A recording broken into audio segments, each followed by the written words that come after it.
This is a mid-century ice bucket, glass ice bucket with a set of 5 matching low-ball cocktail glasses and a nice diamond pattern. Although I do love the challenge of packing and shipping stuff, which I think you almost have to have a to enjoy your eBay business. I think I'd rather pack a turntable up than this glassware. And this 6-piece set sold for $50. It's going to the legal department of a law office in, I guess, what other department is there in a law office? Well, that's what it says on the address, in San Francisco. Another one of the dozen or so motorcycle patches I bought for just like $2 each sold. Not doing as well as I had hoped for. This is vintage Hodaka. I remember those when I was a kid. Kind of like dirt bikes. And this sold for $10.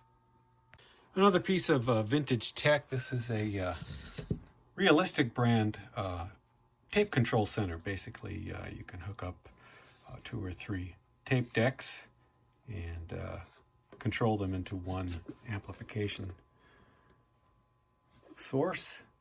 And this I picked up at an estate sale, like on the 3rd day, 75% off, so it was like a quarter. There's a lot of these out there for sale, and I priced this one a little bit higher than others I've seen sell, and I still was able to get $16 for it. Lineman's belt for climbing poles. I picked this up with some spikes and a safety strap, all for $20. I sold the spikes right away for $80. This is a Bashlin Industries belt. The size is D24 and it's measured from here to here. And pretty much I just look for any damage on these. And they're very tough, thick leather belts. And this one I've had up for quite a while, a number of months, and it finally sold for a full price of $130. A rare bonanza sale. This is the front bezel from the Marantz turntable that I parted out. I believe it was 6370Q is the model number. It's got a couple blemishes on it, but still in very usable condition.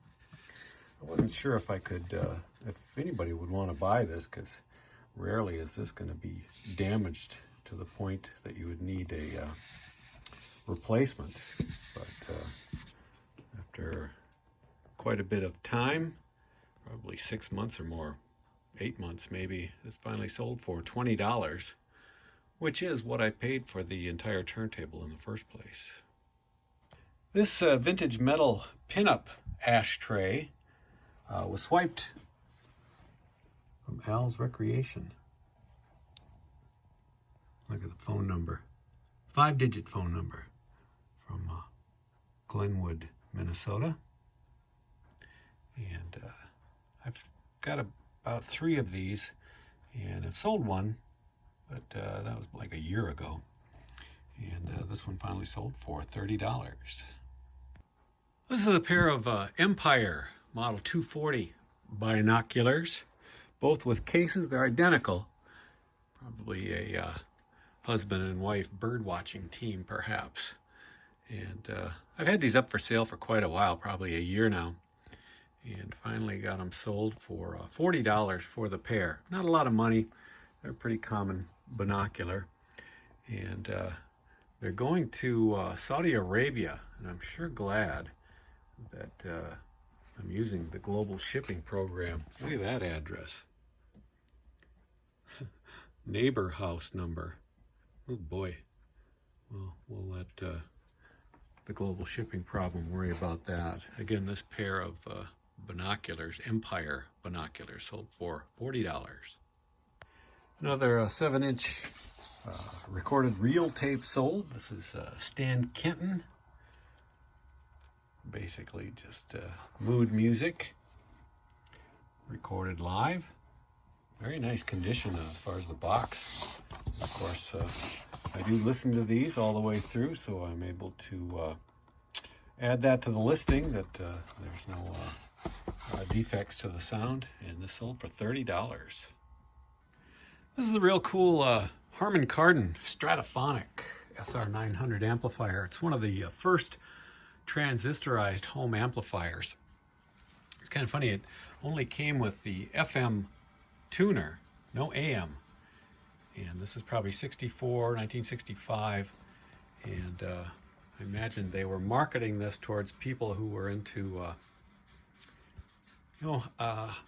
classical music, because that's about all that was available on FM back in the mid-60s. AM commanded all the pop songs.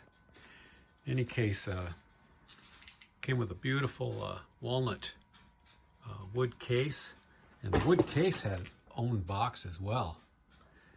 And I got this because I've become friendly with some of the estate sale people, and a lady that runs estates was cleaning out a house, and the owners didn't know what to do with this. And it came with an acoustic research turntable as well, very high-end turntable. And she dropped it off with me for me to evaluate. Well, I plugged it in and it needed the typical servicing. And I told her I'd give her $50 for all of it. And she was more than happy. So I got this amplifier and the turntable for $50, both with their original boxes. The boxes marked Dad's Stereo, put away in either 69 or 09. And I had this up for sale for $290, and had a lot of watchers, probably like 30 watchers on it. And it's been up for about 4 or 5 months. And so yesterday I decided to start sending out offers to all the listings I have that were eligible. And I put this out there for $230, and it sold immediately. So somebody was just ready to pull the trigger, and I maybe jump started them, or I left some money on the table, not letting that sit and wait for the extra money. But I was fine with that, $230. Sansui, it's a G5700, and these can go for a lot of money. Too bad this one doesn't work properly. It's got a couple of different problems in it, but it's a pretty clean unit. I picked this one up with about 3 other amps for $100. And I actually used this for a little bit because it will work at low volume, but the speaker relay goes off if you try and crank it up any higher than 3. But again, these are very expensive amps, so I put it up parts only. Had a conversation with a guy, but I didn't quite convince him to buy it. And then while I was marking down or sending out offers for all sorts of other items, this guy answered with a buy on this one, and he bought it for $160. So a non-working amp that went for more than that last one that was working just fine. Again, if you ever see a Sansui G series, this one being the G5700, it's worth at least that much in non-working condition.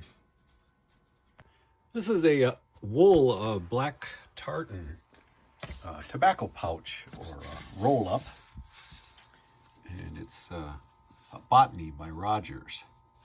I don't know much about those names, but I saw this at a garage sale for a couple dollars, and I knew I could sell it for at least $20, and actually I sold it for $25.